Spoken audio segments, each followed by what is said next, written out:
Mohon berkenan. Hmm, Kelompok 3 yang menjadi moderator nanti boleh sesi pertanyaannya dibagi menjadi dua termen, ya. Dengan termen satu atau termen dua, ya tidak usah dibatasi. Pertanyaannya silakan melalui kolom chat, silakan melalui kolom reaksi, atau barangkali dengan raise hand, atau barangkali langsung bersuara kalau nggak ribut, ya. Oke, layar saya serahkan kepada moderator.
Assalamualaikum warahmatullahi wabarakatuh. Waalaikumsalam Waalaikumsalam warahmatullahi warahmatullahi wabarakatuh. Semoga wabarakatuh. sinyalnya berpihak ya, Mbak Laila, Laiyanatul. Siapa sih Mbak Nurfa atau siapa ini si moderator? Hmm, Baiklah, sebelumnya perkenalkan nama saya Nur Padiana dari kelompok 3. Di sini saya sebagai moderator. Baiklah, untuk mempersingkat waktu, kita langsung ke materi kepada kelompok 2, dipersilahkan.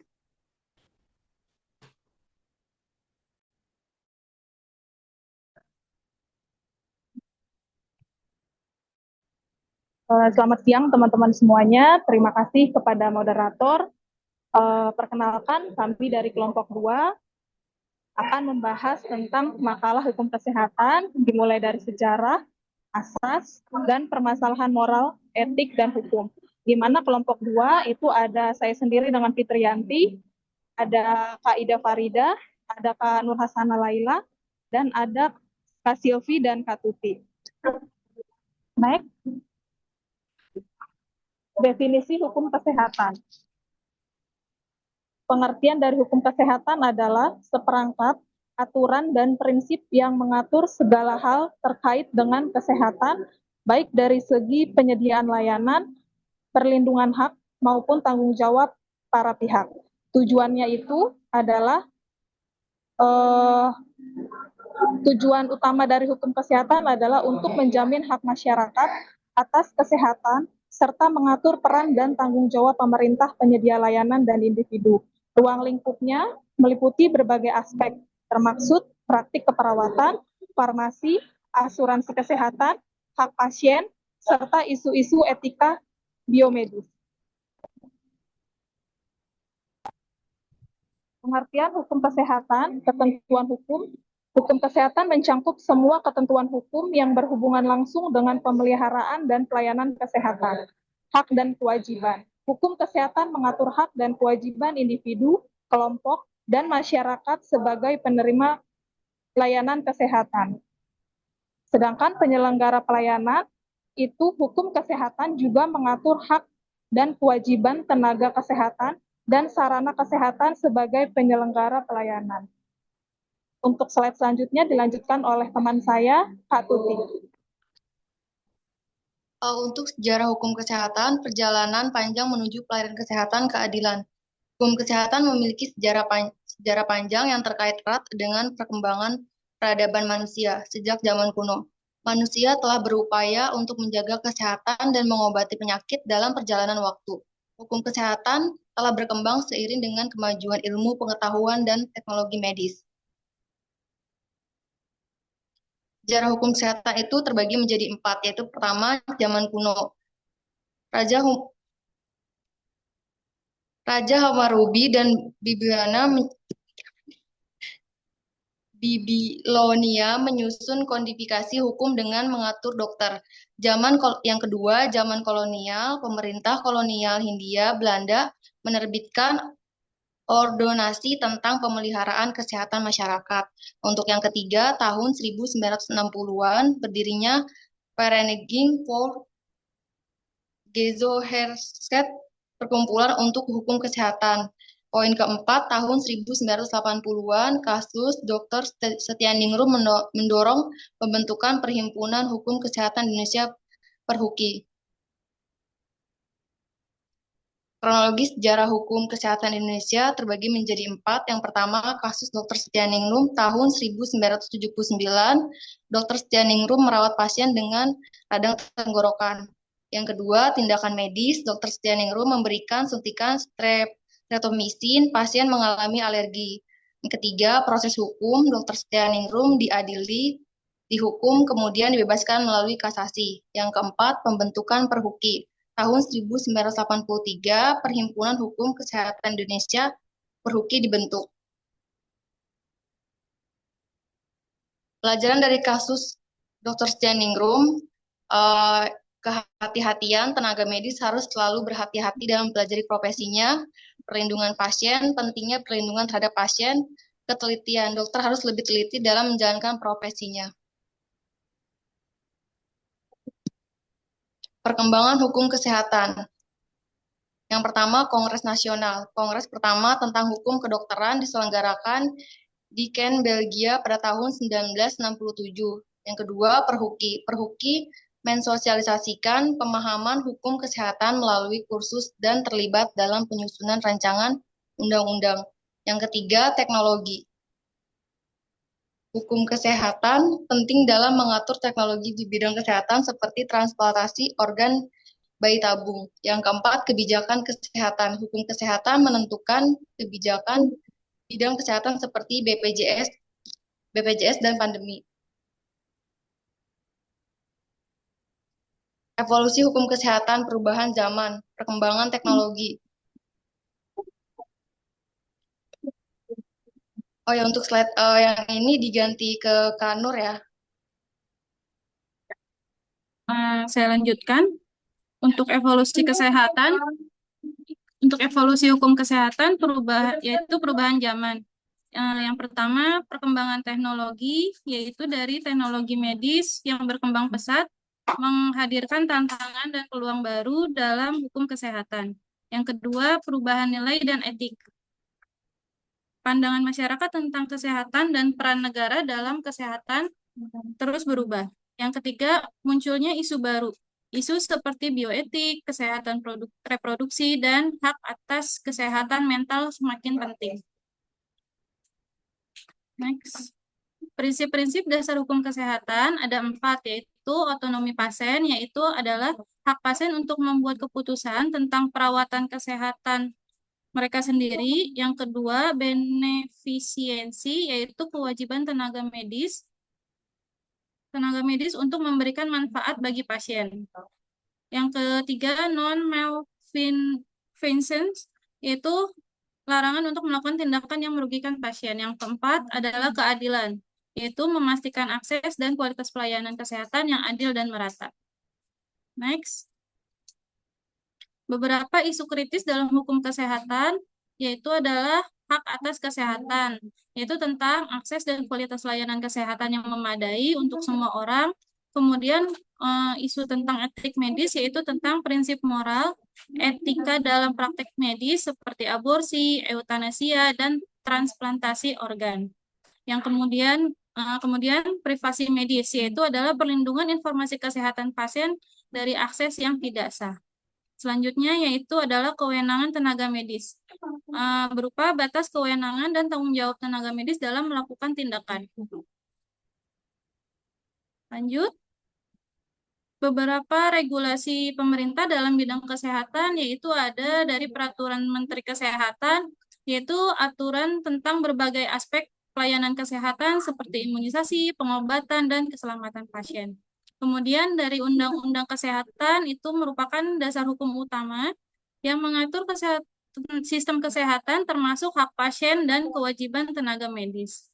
Kemudian ada juga peraturan daerah, yaitu adalah aturan yang mengatur pelaksanaan kebijakan kesehatan di tingkat daerah seperti program kesehatan masyarakat dan pengelolaan rumah sakit.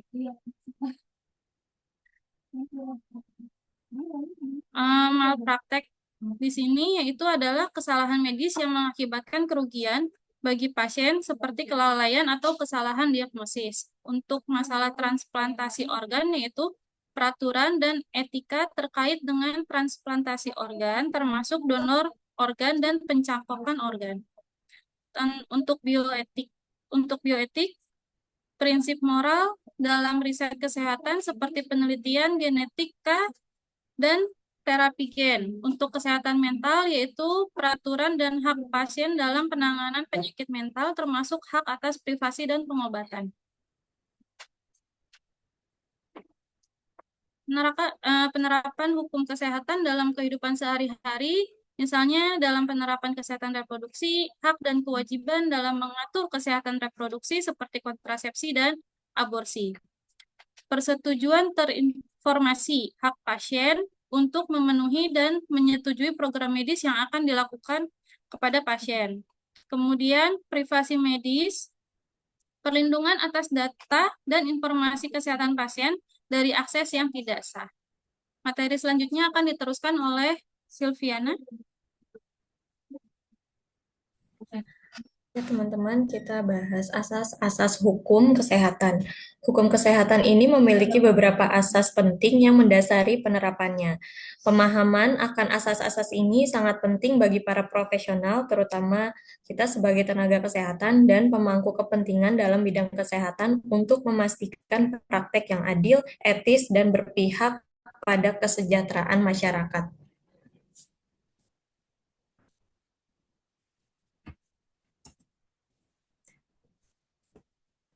Sumber hukum kesehatan sendiri ada dari Undang-Undang Dasar 1945. UUD 1945 ini sebagai sumber hukum tertinggi mengatur hak warga negara atas kesehatan dan kewajiban negara untuk memenuhinya. Yang kedua dari Undang-Undang Kesehatan, ini memberikan kerangka hukum yang lebih rinci dalam penyelenggaraan sistem kesehatan nasional. Lalu kemudian ada peraturan pemerintah. Nah, ini berperan penting sebagai aturan pelaksana dari Undang-Undang Kesehatan dan Undang-Undang Dasar 1945.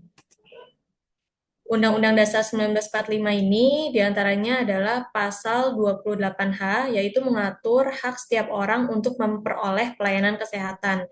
Yang kedua ada pasal 34, mewajibkan negara untuk memenuhi hak warga negara atas pelayanan kesehatan. Selanjutnya pasal 31, yaitu mengarahkan alokasi anggaran untuk pengembangan dan peningkatan kualitas kesehatan.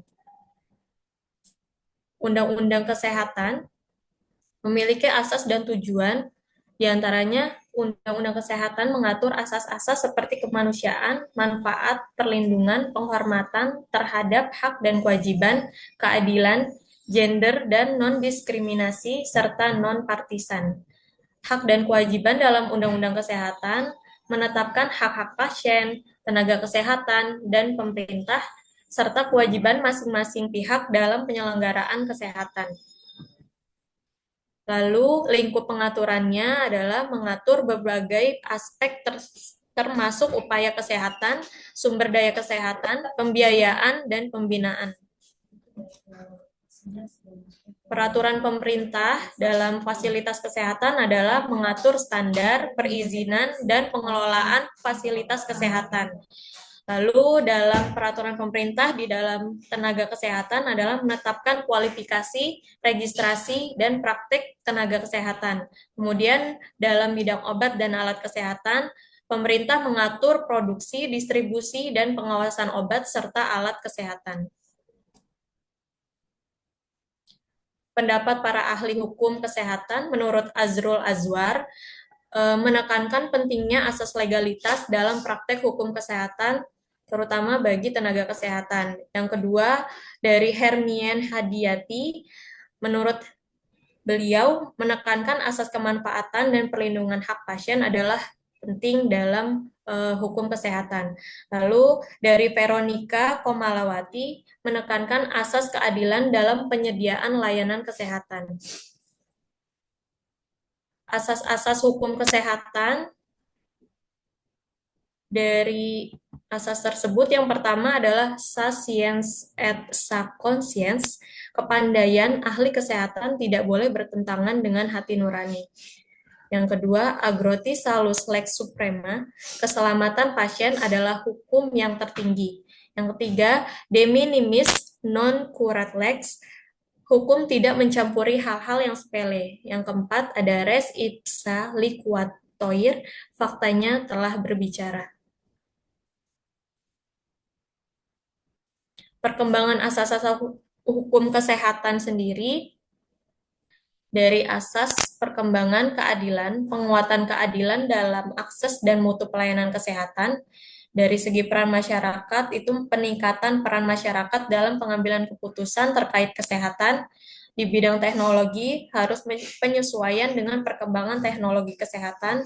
Kemudian dari kesehatan masyarakat adalah penekanan pada upaya pencegahan penyakit dan peningkatan kesehatan masyarakat.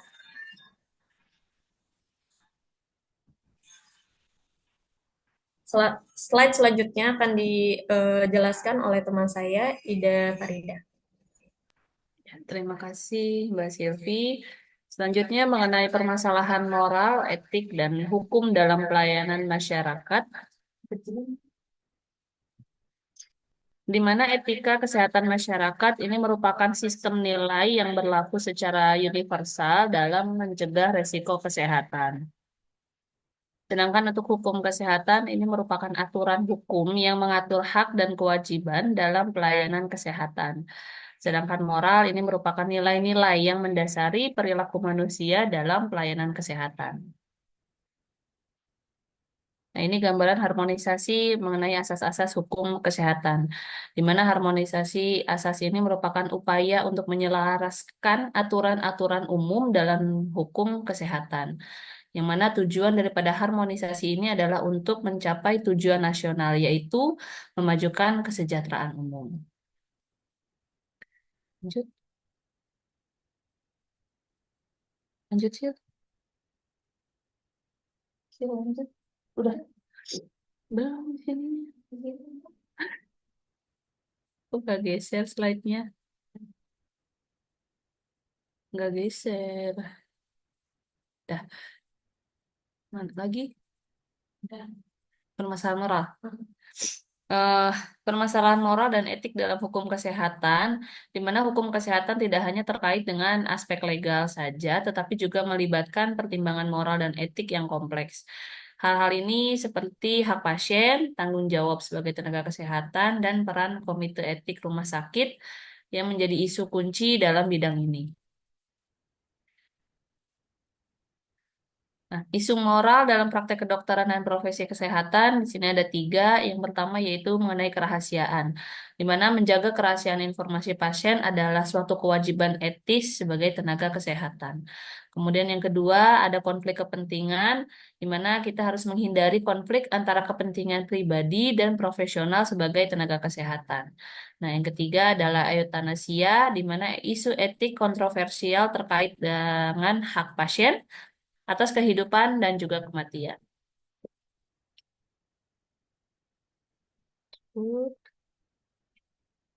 Konflik kepentingan dalam pelayanan kesehatan ada 3. Yang pertama yaitu mengenai finansial, di mana tenaga kesehatan harus menghindari konflik kepentingan finansial yang bisa mempengaruhi objektivitas dalam merawat pasien. Nah, untuk yang kedua adalah profesional, di mana tenaga kesehatan harus menempatkan kepentingan pasien di atas kepentingan pribadi atau organisasi. Yang ketiga yaitu personal, yaitu hubungan pribadi yang dekat dengan pasien dapat mempengaruhi objektivitas dalam pengambilan keputusan.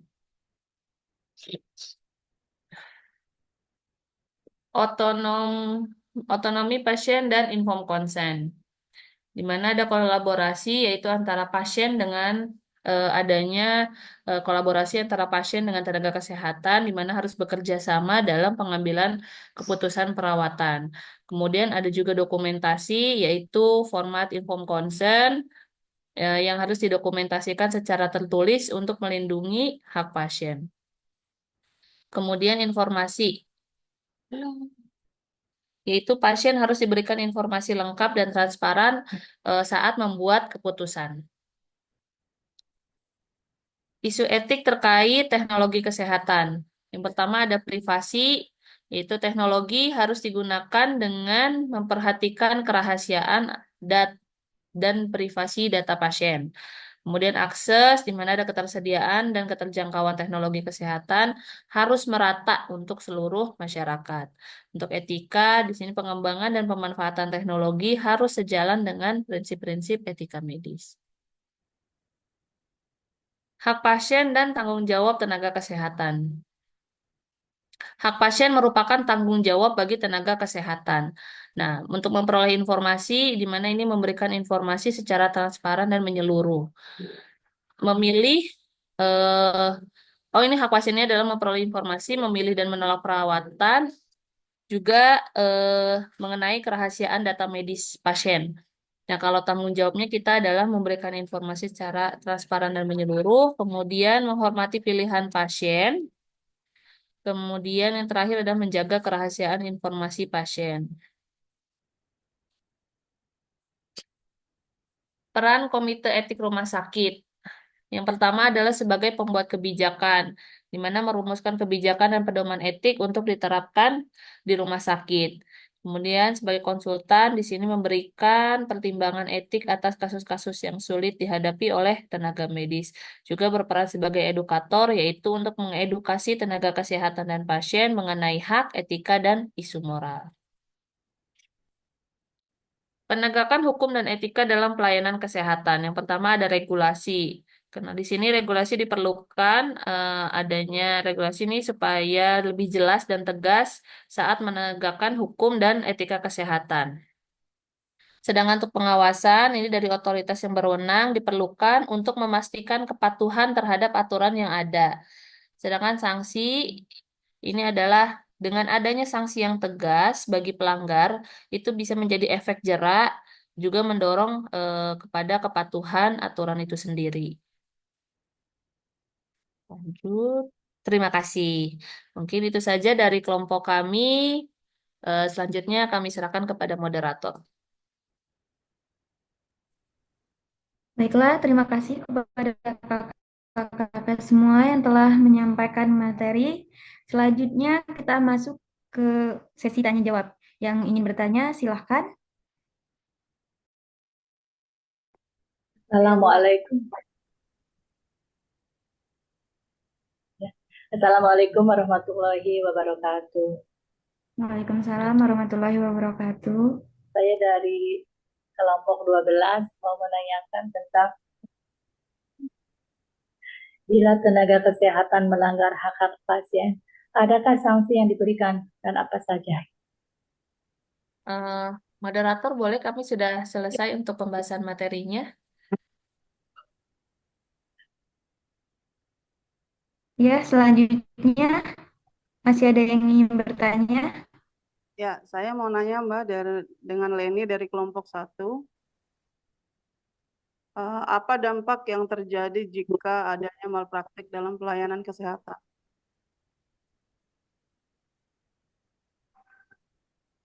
Baik, apakah masih ada yang ingin bertanya? Iya, saya Lilis Lisdayanti dari kelompok 9 ingin bertanya kepada kelompok 2. Contoh malpraktek seperti apa sih yang menurut kelompok 2, maksudnya malpraktek seperti apa yang kita temuin teman-teman sejawat kita nih yang menurut kelompok 2? Contohnya itu apa malprakteknya? Cukup Baik, jelas. untuk selanjutnya, Izin bertanya, ya Bu, silakan. Izin bertanya, saya Maria Eufrasia dari kelompok 4.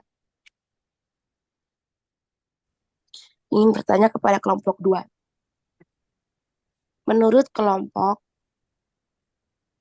mengapa profesionalisme seorang tenaga kesehatan itu menjadi hal penting dalam hukum kesehatan?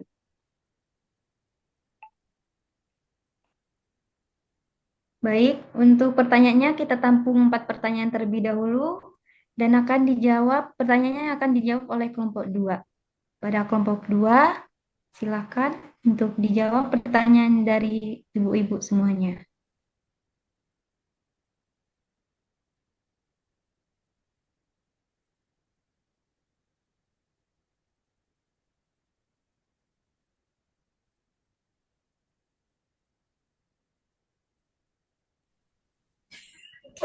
Assalamualaikum, teman-teman. Saya mencoba menjawab dari Ibu Lilis dulu ya. Contoh malpraktek yang biasa yang biasa bukan, maksudnya contoh malpraktek aja kan ya. Sebenarnya malpraktek itu ada golongannya nih. Kalau dari referensi itu melakukan sesuatu yang seharusnya tidak boleh dilakukan, itu yang pertama.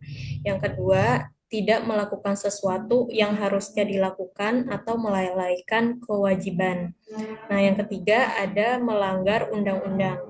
Nah, dari contohnya masing-masing itu, kalau yang pertama itu seperti memberitahukan data tentang penyakit pasien kepada orang lain yang tidak berkepentingan dan tanpa izin sehingga pasien dan keluarga merasa dirugikan.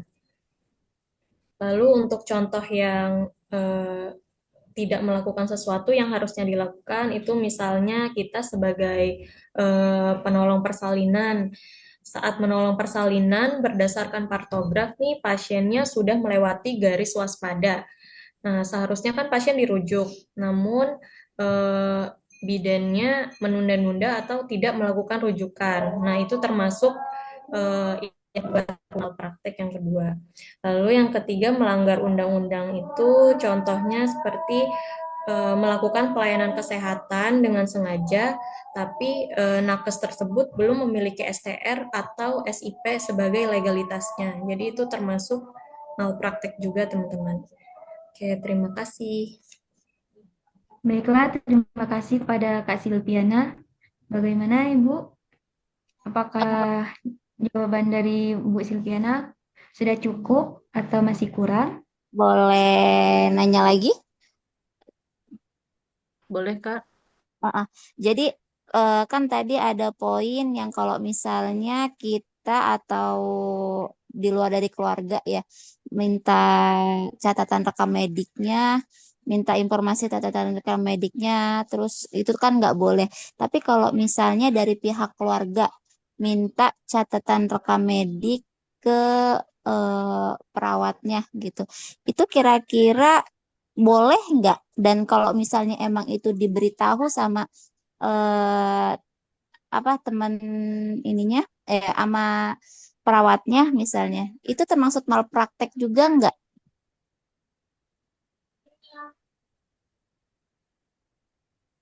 Izin menjawab ya, Bu Lilis. Iya.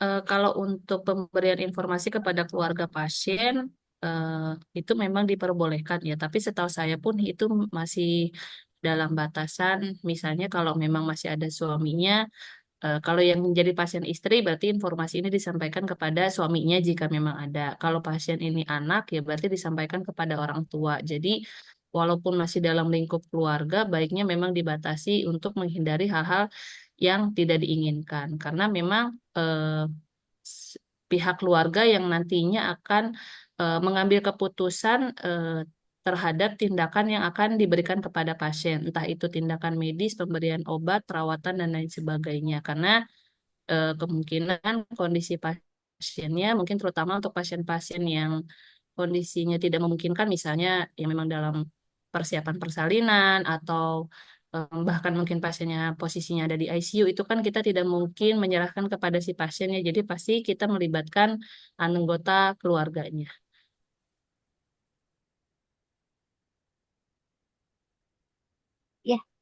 Cukup jelas. Terima kasih kelompok 2. Sama-sama. Baik. Selanjutnya, untuk pertanyaan selanjutnya, dipersilahkan kelompok Izinnya 2 untuk menjawab. izin menjawab untuk pertanyaan dari Bu Leni ya, tentang dampak jika terjadi malpraktek itu apa? Jadi kalau jika malpraktek terjadi itu dampaknya cukup luas ya, dapat berdampak signifikan pada berbagai aspek kehidupan, baik bagi pasien, tenaga medis maupun dari instansi kesehatan itu sendiri. Nah, beberapa dampak yang terjadi jika terjadi malpraktek itu, kalau misalnya bagi pasien yaitu bisa dari kerugian fisik, terjadinya kecacatan, atau sakit yang lama jadinya gitu kan, kerugian mental, kerugian finansial juga termasuk, dan kehilangan kualitas hidup. Nah, sedangkan dampak bagi tenaga medisnya itu bisa ada sanksi hukum yang didapat. Kerusakan reputasi dari nakes tersebut juga bisa, dan tekanan dari lingkungan dan orang-orang sekitar juga bisa menjadi dampak dari malpraktek itu bagi tenaga kesehatan. Sedangkan dampak dari bagi institusinya itu adalah bisa jadi kerugian finansial karena terjadinya malpraktek pasti kan reputasinya akan menjadi menurun ya. Itu juga salah satu kerugian finansial juga dari institusi kesehatan itu sendiri. Dan menurunnya kepercayaan dari masyarakat itu sendiri karena pernah terjadinya malpraktek misalnya di suatu tempat pelayanan kesehatan. Mungkin seperti itu. Bagaimana dengan Bu Leni? Apa sudah jelas? Ya, sudah. Makasih, Mbak. Terima kasih, Bu. Saya izin menjawab pertanyaan dari Ibu Maria tadi ya, mengenai kenapa profesionalisme nakes menjadi penting dalam hukum kesehatan. Jadi kenapa kalau ditanya mengapa profesionalisme nakes ini menjadi penting ya, jawabannya memang sangat penting ya. Profesionalisme itu memang harus diutamakan karena eh, itu nantinya akan berdampak kepada hak dan kewajiban pasien, juga keselamatan pasien, juga keselamatan kita sebagai tenaga kesehatannya.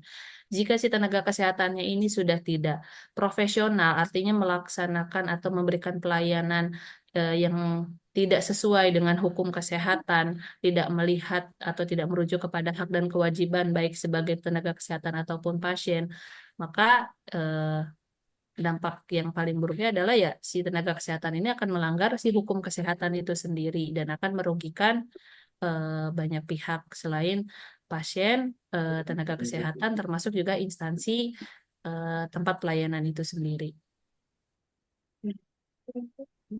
Terima kasih, Bu.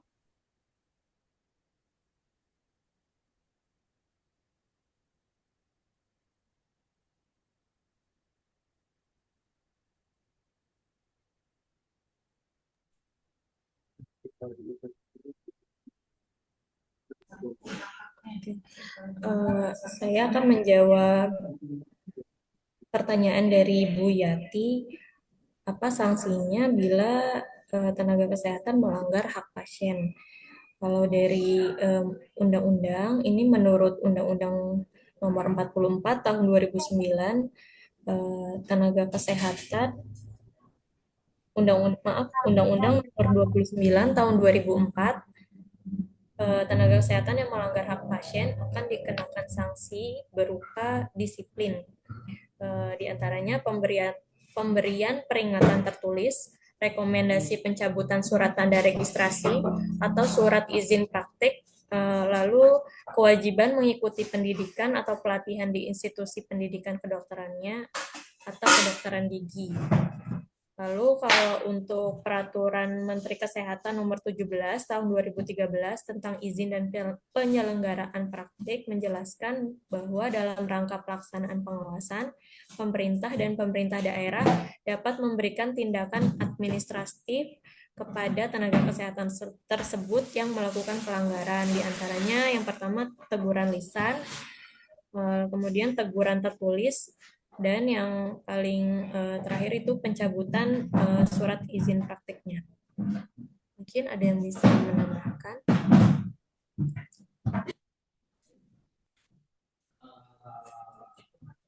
atau sudah cukup, Bu Yati? Bagaimana Bu Yati? Apakah pertanyaannya sudah jelas?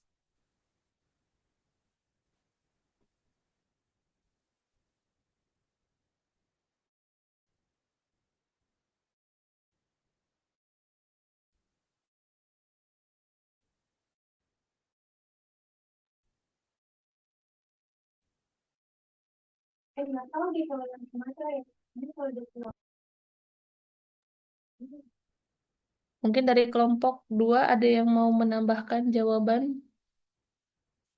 Atau dari kelompok lain mungkin ada yang mau ini kali ya, menambahkan jawaban kami.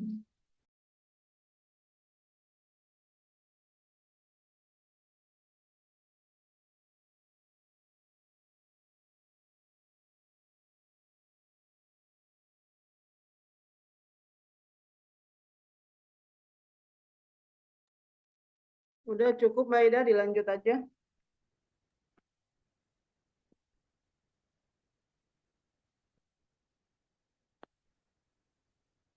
Ya Mbak Indah cukup, dilanjut aja lagi.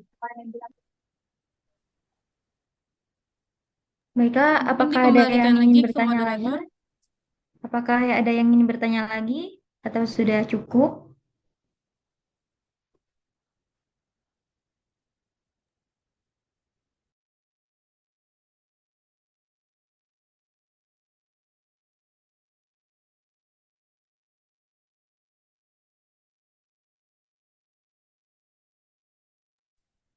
Baiklah, jika tidak ada yang ingin bertanya lagi, selanjutnya kita serahkan kembali ke Ibu.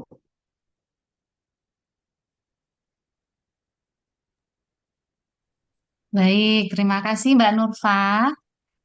Iya, Ibu. Ah, yang bertanya berapa orang tadi Mbak Nurfa? Saya nggak lihat nih di kolom chat apa Ada ini? 4 orang nih, Bu. Oh, 4 orang. Berarti cuma satu Iya, termen ya, satu sesi ya. iya, Ibu. Ah, ya. Oh, jadi apa namanya? Bentar ya. Boleh ditulis barangkali atau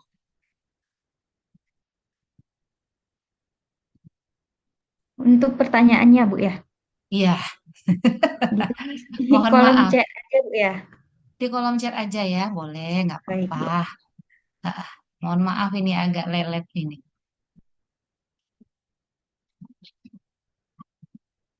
Kayaknya udah dijawab juga oleh kelompok ya. Jawabannya sangat luar biasa.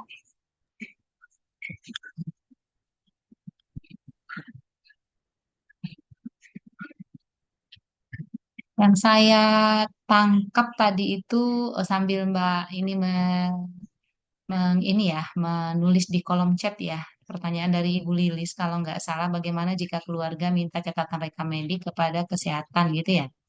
Kepada tenaga kesehatan, apakah boleh? Gitu ya, kalau nggak Bu, salah. Ya, Benar. Iya nah betul Bu. sudah dijawab tadi oleh kelompok ya.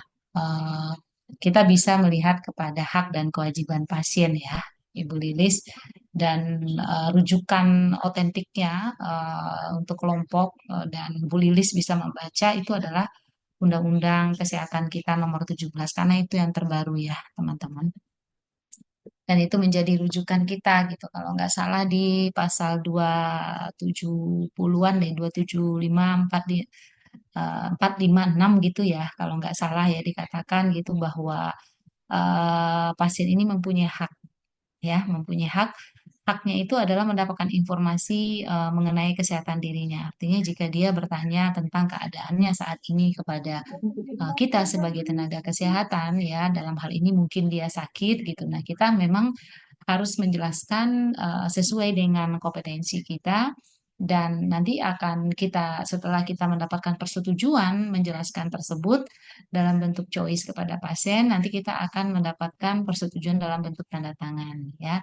Jadi artinya dia berhak mendapatkan penjelasan gitu. Nah, kadang-kadang di beberapa situasi dan kondisi atau oleh orang-orang tertentu ya karena situasi dan kondisi juga membuat tenaga kesehatan maupun tenaga medis tersebut tidak menjelaskan secara lugas tentang informasi mengenai kesehatannya ya. Kadang dia datang dengan keluhan sakit kepala, tapi kenapa sampai terjadi sakit kepala, kapan terjadinya, apa pemicunya, sudah mengkonsumsi obat saja, apakah riwayat penyakitnya, kalau kita sebagai tenaga kesehatan khususnya bidan kita punya standar tersendiri ya, yaitu SO dan A dan P gitu ya. Nah, ini memang harus kita jelaskan kepada pasien. Jadi meliputi S, apa yang disampaikan oleh pasien itu kita tampung terlebih dahulu. Kemudian apa yang sudah disampaikan nanti kita validasi melalui pemeriksaan objektif kepada pasien. Setelah kita mendapatkan keluhan, kemudian kita validasi dengan pemeriksaan objektif, kita finalisasi nanti dengan pemeriksaan penunjang ya. Jadi pemeriksaan penunjang menyempurnakan hasil data S dan data O yang sudah kita tanyakan kepada pasien. Kemudian nanti setelah kita mendapatkan data tersebut, baru bisa kita simpulkan sebuah diagnosa. Kemudian diagnosa inilah yang akan kita sampaikan kepada pasien nanti beberapa alternatif apa yang harus dilakukan oleh pasien dalam bentuk P gitu ya. Nah, ini menjadi sebuah hak bagi pasien. Makanya di mana-mana setiap laporan yang teman-teman bikin itu harus ada SOAP-nya gitu ya. Nah, penjelasan yang kita berikan O, A tersebut gitu ya dijelaskan secara luas kepada pasien ya, tentu saja dengan penjelasan yang dimengerti oleh pasien. Penjelasan yang dia paham bahwa ini adalah situasi dan kondisinya saat ini, sehingga nanti dia boleh memutuskan bahwa dia akan menolak atau menerima layanan lanjutan ini atau memilih ke tempat lain gitu ya. Jadi kita juga sebagai tenaga kesehatan khususnya dalam hal ini adalah bidan, tidak boleh juga menggaiden pasien supaya tetap berada di kita. Nah, dengan persyaratan-persyaratan yang memang kita arahkan supaya dia nanti itu menjadi ketakutan lah, jadi memilih lah kepada kita, tidak. Tetap kita serahkan kepada pasien dalam hal ini ya, sesuai dengan standar yang ada, SOP yang ada, kompetensi kita dan kewenangan kita. Terus kemudian tentu saja harus bermutu ya teman-teman. Nah, setelah kita menjelaskan segala yang diperlukan oleh pasien yang menjadikan hak bagi pasien tersebut, nah ini nanti bisa kita buat rekam medisnya. Nah, rekam medis ini teman-teman ya itu pasien boleh mendapatkan akses ke rekam medis tersebut. Jadi tidak ada yang harus dirahasiakan. Tetapi bukti fisik dari rekam medik ini memang menjadi milik dari tenaga kesehatan ya di mana tempat kita bekerja khususnya ya untuk rumah sakit kah itu fase 1 2 kah itu TPMB klinik kah itu ya itu menjadi milik kita tapi aksesnya tidak boleh dibatasi. Tidak ada yang harus kita sembunyikan yang tidak boleh diketahui oleh pasien. Jadi dia mendapatkan akses di hak dan kewajiban ya teman-teman lihat di rekam medis juga itu menjadi hak pasien. Kecuali misalnya perjalanan penyakit pasien ini memang perlu pencegahan secara mendalam ya, secara apa namanya diatur gitu ya, tidak boleh asal saja ya, sehingga ini perlu semacam kondisi-kondisi KLB gitu ya, itu diatur juga di dalam haknya. Nah, ini wabah gitu. Nah, ini memang agak terbatas kita memberikan akses kepada pasien karena takutnya nanti ada hal-hal yang tidak diinginkan sehingga pasien merasa didiskriminasi kah atau pasien tanpa sengaja kah merasa dan lain-lain ini memang akses untuk ini agak kita batasi gitu. Tapi tetap dia diberikan informasi sejelas-jelasnya. Ini dalam bentuk rekam medis ya. Jadi pasien mendapatkan hak untuk akses ke rekam medisnya ya, mendapatkan informasi apa saja yang diinginkan terkait dengan rekam medisnya. Begitu ya Ibu Lilis. Jadi jika minta catatan rekam medis kemudian yang kita catat diminta dibawa pulang gitu mungkin dalam bentuk duplikasi fotokopinya. Tetapi tidak semua rekam medik bisa kita berikan kepada pasien dalam bentuk fotokopi tersebut. Nah, ada beberapa hal yang memang menjadi hak milik dari si rumah sakit gitu ya. Tetapi dengan penjelasan yang sudah kita jelaskan terlebih dahulu karena itu menjadi hak bagi pasien. Nah, kemudian kita kadang-kadang untuk kondisi dan situasi tertentu, teman-teman gitu ya, kita juga perlu meminta persetujuan pasien, semacam pasien dengan kondisi-kondisi khusus, barangkali ya tidak memungkinkan dia untuk eksplor penyakitnya ke khalayak gitu ya. Nah, ini menjadi kewajiban kita untuk merahasiakannya gitu ya, bahkan sampai pasien meninggal itu menjadi kewajiban kita sebagai tenaga kesehatan untuk merahasiakan penyakit tersebut, kecuali diminta oleh negara untuk melakukan pembuktian-pembuktian tertentu sehingga perlu kita sampaikan kepada negara. Nah, ini menjadi apa namanya, teman-teman, satu hal yang perlu kita perhatikan ya. Jadi, tapi kalau disetujui itu boleh. Ini dalam bentuk persetujuan. Nah, mungkin saja ada masing-masing instansi itu punya kebijakan atau SOP yang berbeda gitu ya. Nah, karena peraturannya, karena kebijakannya, sehingga rekam medik ini tidak dapat diberikan ya dengan catatan apa gitu ya. Atau mungkin dengan situasi-situasi apa gitu sehingga dibuat sebuah apa namanya bentuk lain sehingga pasien tetap bisa mengakses eh, kerahasiaan atau mengakses informasi dari rekam mediknya gitu ya. Terus kemudian, jadi intinya teman-teman atau Bu Lilis yang bertanya gitu ya, keluarga pasien ya dapat meminta catatan rekam medik, tetapi tentu prosedurnya ditentui oleh tempat kita bekerja masing-masing ya, dan harus diikuti juga oleh pasien dan oleh tenaga kesehatan. Nah, oleh tenaga kesehatan khususnya untuk kerahasiaan-kerahasiaan terhadap penyakit-penyakit tertentu ya, dan juga oleh tenaga kesehatan memperhatikan SOP-SOP yang ada di rumah sakit tersebut ya. Oleh tenaga kesehatan memperhatikan peraturan-peraturan sesuai dengan kewenangan yang ada di tenaga kesehatan tersebut dan di rumah sakit tersebut. Itu menjadi satu hal yang perlu diperhatikan. Jadi tidak serta-merta juga dengan vulgar kita memberikan, memang tidak. Tetapi untuk akses mengetahui apapun jenisnya itu ya kita tahu kayak di rumah sakit ya, semacam status pasien ya, catatan rekam medik boleh kok dibaca oleh pasien apa yang dilakukan, siapa yang akan melayani tindakan, siapa yang memberikan obat tadi, dokter dan segala macamnya itu memang tertulis dan tercatat di dalam rekam medik atau status dan itu bisa diakses oleh oleh pasien. Itu ya Ibu Lili, semoga tambahan jawaban dari kami bisa membantu pertanyaannya. Kemudian pertanyaan berikutnya, kalau nggak salah tadi nih ya, dari siapa tadi? Bila tenaga kesehatan melanggar hak, apa sanksi? Nah, teman-teman, tolong baca Undang-Undang Kesehatan nomor 17 lagi ya, tenaga kesehatan melanggar hak-hak dari pasien, adakah sanksi? Yang pasti ada, gitu ya. Teman-teman bisa membaca di pasal 428 gitu ya. Nah, pidana-pidana apa saja yang bisa diberikan kepada tenaga kesehatan jika misalnya di dalam memberikan pelayanan memang tenaga kesehatan tersebut melanggar hak dan kewajiban dari hak daripada pasien gitu ya. Nah, apalagi eh, eh, teman-teman melakukan tindakan yang memang barangkali merugikan. Nah, merugikan ini bisa saja pelanggaran dalam bentuk pidana atau dalam bentuk perdata ya yang kita sampaikan di atas tadi ya, tenaga kesehatan bisa saja dipidana ya.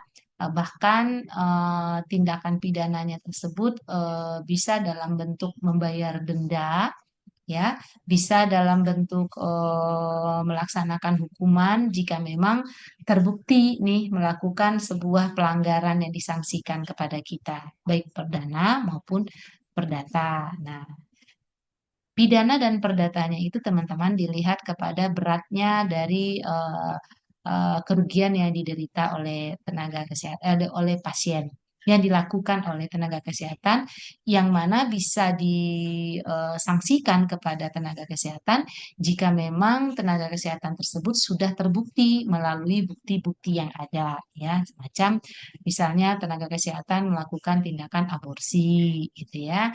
Padahal bukan kewenangan dilakukan oleh tenaga kesehatan, dalam hal ini barangkali si bidan gitu ya. Nah, aborsi ini apakah disetujui atau tidak disetujui? Ada sanksinya dalam bentuk denda dan penjara ya. Teman-teman silakan baca kepada sanksi pidana di Undang-Undang 17 kalau nggak salah 400-an deh ke atas gitu ya. Silakan teman-teman baca di situ. Bahkan kita nih sebagai tenaga kesehatan atau medis gitu tidak mempunyai SIP aja dalam melaksanakan pelayanan kesehatan ya, asuhan kebidanan khususnya itu di penjaranya bisa 5 tahun teman-teman jika pada saat kita melakukan pelayanan kesehatan tersebut kita tidak mempunyai SIP ya, dan bisa didenda 500 juta. Itu menurut Undang-Undang 17. Jadi hati-hati perpanjangan surat izin praktek teman. Belum lagi seandainya nanti pada saat masa tidak berlaku surat izin praktek tersebut, teman-teman melakukan pelanggaran dalam bentuk administrasi, perdata maupun pidana gitu ya. Tidak melakukan saja, kita tidak ada surat izin praktek kita saja, kita melaksanakan praktek itu kita sudah kena denda 500 juta, penjara 5 tahun. Apalagi kita terbukti melakukan kelalaian-kelalaian, teman-teman, ya semacam kealpaan, akibatkan seseorang cacat, gitu ya, dan lain-lain. Nah, ini akan berat. Nah, kemudian barangkali tidak semua di sini punya tempat praktek mandiri ya. Barangkali teman-teman bekerja di tempat atau di rumah sakit. Nah, rumah sakit aja saat ini tidak mempekerjakan tenaga kesehatan atau tenaga medis yang tidak mempunyai STR dan surat izin praktek. Teman-teman itu juga bisa dipenjara 5 tahun dengan denda sama 500 juta. Jadi artinya legalisasi dan lisensi seorang tenaga kesehatan dan tenaga medis di sini sangat diperlukan di Undang-Undang 17 itu sangat diatur gitu. Jadi sebaiknya Alhamdulillah saat ini STR kita sudah berlaku seumur hidup, tetapi SIPB kita berlaku per 5 tahun. Ya, nah berlaku per 5 tahun itu kita harus memenuhi syarat-syarat dan ketentuan yang berlaku, yang mana kayak di pelataran sehat kita sebagai tenaga kesehatan untuk memperpanjang surat izin praktek kita memerlukan ya SKP ya dalam sebanyak 50, yang mana pencapaian SKP ini tidak harus kita dapatkan melalui webinar, workshop atau pelatihan yang diadakan di pelataran sehat baik secara gratis maupun berbayar ya teman-teman di tempat praktek masing-masing baik mandiri, klinik, rumah sakit atau puskesmas. Teman-teman bisa membuat laporan-laporan dalam bentuk pelayanan kepada ibu hamil, bersalin, nifas, bayi baru lahir atau wanita sepanjang kehidupannya, asalkan itu tercatat dengan rapi ya, itu bisa dijadikan salah satu persyaratan pemenuhan untuk SKP. Terus kemudian teman-teman melaksanakan posyandu baik manula ya, balita, lansia dan lain-lain itu mendapatkan SKP teman-teman ya. Teman-teman bisa searching di webnya Kemenkes ya tentang KMK peraturan tentang SKP ini, atau bahkan anak milenium atau Gen Z plus 62 ini barangkali punya keahlian di TikTok yang mana TikTok tersebut sifatnya edukatif gitu ya. Nah, itu teman-teman juga bisa mendapatkan SKP 0,5 kalau nggak salah, maksimal dalam 5 tahun itu 4 SKP. Jadi artinya banyak cara bagi teman-teman untuk mendapatkan SKP supaya surat izin ini bisa didapatkan dan diperpanjang gitu ya. Jadi tidak hanya teman-teman yang melaksanakan praktek secara mandiri, tetapi teman-teman yang sebagai tenaga kesehatan di salah satu instansi baik pemerintah maupun swasta juga sudah harus punya surat izin praktek, dan instansi tempat bekerja itu harus memajang STR dan SIP teman-teman, sebegitu pentingnya gitu. Nah, jika itu dilakukan tidak ada berarti melakukan sebuah pelanggaran. Nah, pelanggaran itu ada sanksinya.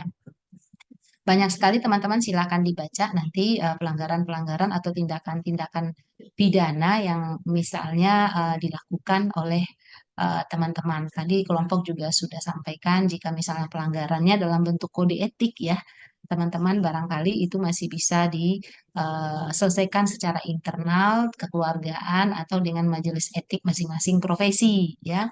Pelanggaran etik misalnya eh, masa perpanjangan STR sedang beroperasi atau belum baru saja habis tapi melaksanakan praktek juga gitu diketahui dan ternyata pasien merasa ini tidak sesuai dengan kode etik dari profesi. Nah, ini tidak mengakibatkan kerugian baik material maupun imaterial gitu. Jadi ini bisa diselesaikan secara kode etik.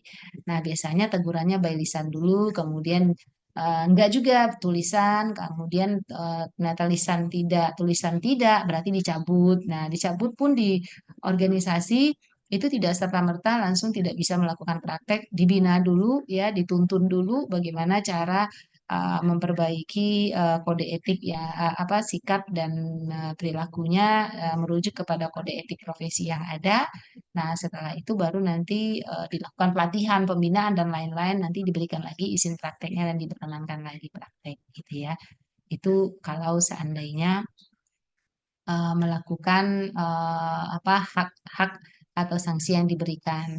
Ya, itu akan panjang ceritanya gitu. Kemudian apakah ada dasar hukum yang mengatur hak-hak pasien dalam hukum kesehatan? Jelas dasar hukumnya adalah Undang-Undang Kesehatan Nomor 17, teman-teman. Ya, semua yang ada di dalam Undang-Undang Kesehatan Nomor 17 tersebut, teman-teman, itu secara otomatis sudah menjadi peraturan hukum yang melindungi kita, tenaga medis dan tenaga kesehatan. Ya, teman-teman silakan dibaca cukup banyak gitu ya. Nah, satu persatu saja dibaca pelan-pelan, tetapi teman-teman harus aware nih dengan ini, jangan sampai nanti teman-teman sendiri tidak tahu bahwa kita punya peraturan tentang itu apa saja. Rekam medik tadi ada, hak ada, kewajiban ada, dan lain-lainnya. Ini menjadi suatu hal yang memang perlu teman-teman perhatikan karena memang kita sangat rentan nih dengan tindakan pelanggaran-pelanggaran yang mengakibatkan kerugian pada pasien. Ya, itu barangkali jawaban dari kami untuk sebentar.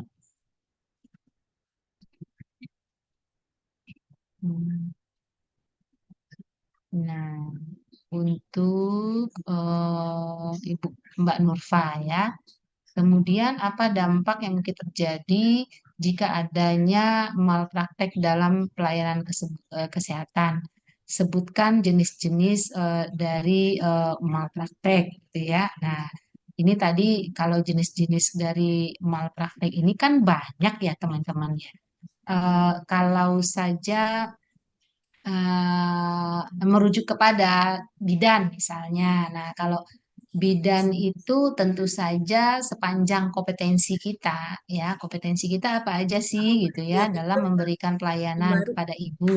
ada kita Misalnya pakai pada baju. saat kita melakukan pemeriksaan ANC, ya, nah pada saat melakukan pemeriksaan ANC tersebut kesalahan yang bisa terjadi itu pertama barangkali dalam menentukan diagnosa bahwa saat ini usia kehamilannya adalah berapa minggu salah misalnya. Kemudian bahwa saat ini dari hasil pemeriksaan karena tidak divalidasi by pemeriksaan penunjang dan selanjutnya ternyata didiagnosa dengan letak susang padahal ini adalah presentasi kepala misalnya sehingga ini mengakibatkan pasien merasa dirugikan karena sungsang dengan letak normal sudah mengakibatkan pasien tersebut khawatir satu, kecemasan meningkat gitu ya karena merasa persalinan sungsang itu adalah satu kegawat daruratan barangkali gitu sehingga ini bisa disangsikan melakukan sebuah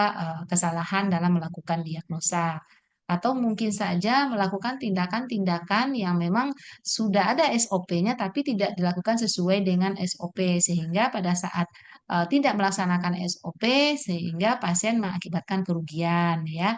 Nah, ini tinggal dibuktikan kembali apakah pasien tersebut menderita kerugian dalam konsep material dan imaterial. Kalau misalnya materi berarti dianggap melakukan kelalaian atau barangkali melanggar sesuai dengan yang sudah disepakati dalam awal pada saat terjadinya transaksi terapeutik misalnya gitu ya. Atau bisa saja kita dalam saat menyampaikan penyuluhan kepada pasien, apa yang kita sugeskan kepada pasien tidak sesuai dengan yang penyakit yang dideritanya sehingga dia menganut apa namanya sages yang salah misalnya. Nah, ini sudah bisa mengacu kepada tindakan-tindakan melakukan malpraktek banyak sekali gitu ya. Jadi kalau malpraktek itu konsekuensinya adalah pidana ya teman-teman ya. Kalau malpraktek sudah fix melakukan malpraktek berarti memang sudah ada sesuatu yang mengakibatkan pasien tersebut rugi. Ya, ruginya itu lebih kepada fisiknya. Artinya mungkin jarinya kepotong, barangkali ya. Kalau misalnya kita melakukan episiotomi, mungkin barangkali sampai ke ruptur 4 ya, sampai ke anus gitu. Nah, ini sudah mengakibatkan kecacatan menetap gitu ya. Atau barangkali pada saat kita melakukan tindakan pelayanan kepada pasien tersebut, misalnya memberikan suntikan ternyata mengakibatkan shock, ternyata salah pemberian, salah dosis barangkali, atau salah lokasi pemberian yang harusnya intravena diberikan IM atau sebaliknya gitu. Obat yang diberikan ternyata adalah obat penenang dan ini ternyata adalah obat lain-lain gitu. Sehingga mengakibatkan dia cacat ini sudah nyata-nyata melakukan malpraktek. Jadi teman-teman ingat gitu ya, istilah malpraktek itu lebih di banyak terjadi di dunia kesehatan ya. Tingkatannya adalah kelalaian administrasi, pelanggaran perjanjian yang sudah dilakukan gitu ya, atau misalnya mengakibatkan kecacatan. Nah, ini masuk kepada pelanggaran-pelanggaran, contoh-contoh dari pelanggaran yang dilakukan oleh tenaga kesehatan. Intinya, bidan melakukan malpraktek itu bisa mengakibatkan konsekuensi yang sangat serius ya, teman-teman, dilakukan kita akibatkan kepada kesehatan ibu dan bayi. Nah, oleh karena itu, teman-teman, penting sekali bagi teman-teman di dalam melaksanakan praktek, khususnya yang TPMB ya, klinik juga gitu, atau juga di rumah sakit gitu ya, harus tahu bahwa kita ini punya kode etik profesi. Laksanakan memberikan pelayanan sesuai dengan kode etik kita. Bahwa kita ini sebagai tenaga kesehatan punya kewenangan dalam melakukan tindakan. Tidak semua tindakan boleh kita lakukan, ada kewenangan. Dan sesuai dengan kompetensi kita gitu ya.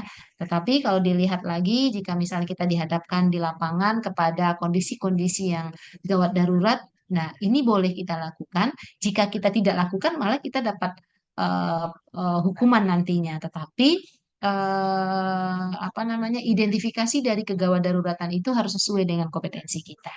Ya, harus merujuk kepada kompetensi yang ada. Jadi artinya teman-teman, seorang pasien di tata laksana atau disampaikan dengan kondisi gawat darurat memang ada data dan bukti yang mengacu memang gawat darurat dan boleh kita lakukan tindakan di luar kewenangan. Atau bahkan barangkali pada saat pasien gawat darurat tidak ada saksi keluarga yang membutuhkan kita untuk meminta inform konsen misalnya. Nah, ini teman-teman boleh lakukan jika untuk penyelamatan, jika misalnya nanti sudah selamat ya, sudah aman, baru diberikan info konsennya, disampaikan kepada pasiennya bahwa tadi kondisinya seperti ini gitu ya. Dan ingat teman-teman harus didokumentasi, jangan sampai tidak terdokumentasi. Kalau tidak terdokumentasi apapun bentuknya itu, nah ini sama aja teman-teman tidak melakukan tindakan tersebut dan bisa memang positif melakukan kelalaian. Nah, terus tadi juga ada pertanyaan mengapa profesionalisme tenaga kesehatan menjadi penting dalam pelayanan kesehatan gitu ya, teman-teman. Intinya ya, teman-teman ya, di dalam kita memberikan pelayanan kesehatan ini memang dituntut khususnya oleh bidan ini dituntut profesionalitas kita di dalam bekerja ya, di dalam memberikan pelayanan gitu ya. Karena tujuan kita adalah untuk memberikan menimbulkan rasa kepercayaan, kemudian memberikan keselamatan kepada pasien ya.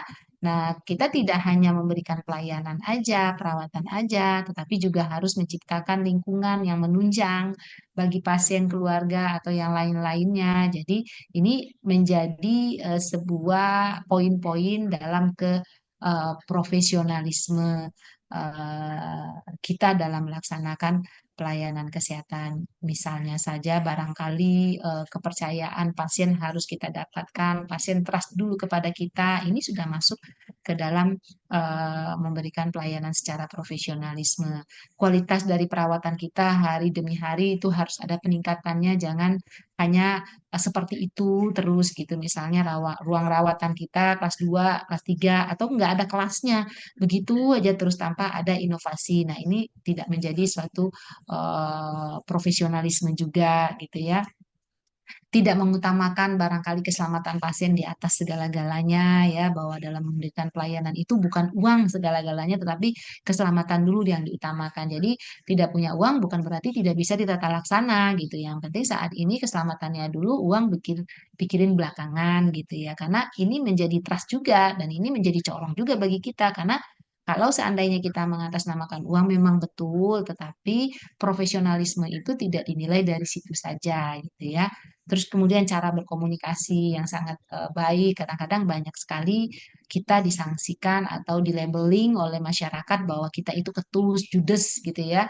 Yang namanya tenaga kesehatan, apalagi bekerja, mohon maaf, ada beberapa yang menginformasi di puskesmas atau di rumah sakit, itu tuh kadang-kadang komunikasinya nggak bagus, nggak enak gitu, suaranya suka keras, ketus dan lain-lain itu suka dilabel ke kita gitu. Nah, ini menjadi satu ketidakprofesionalisme kita kadang-kadang gitu. Atau kadang-kadang pasien coba kalau berobat mandiri aja manis, kalau berobat dengan layanan pemerintah tidak bisa melayani dengan manis. Nah, ini juga menjadi kode etik kita ya, teman-teman ya gitu. Terus kemudian juga kerja teamwork yang bagus, lintas sektor yang bagus ya.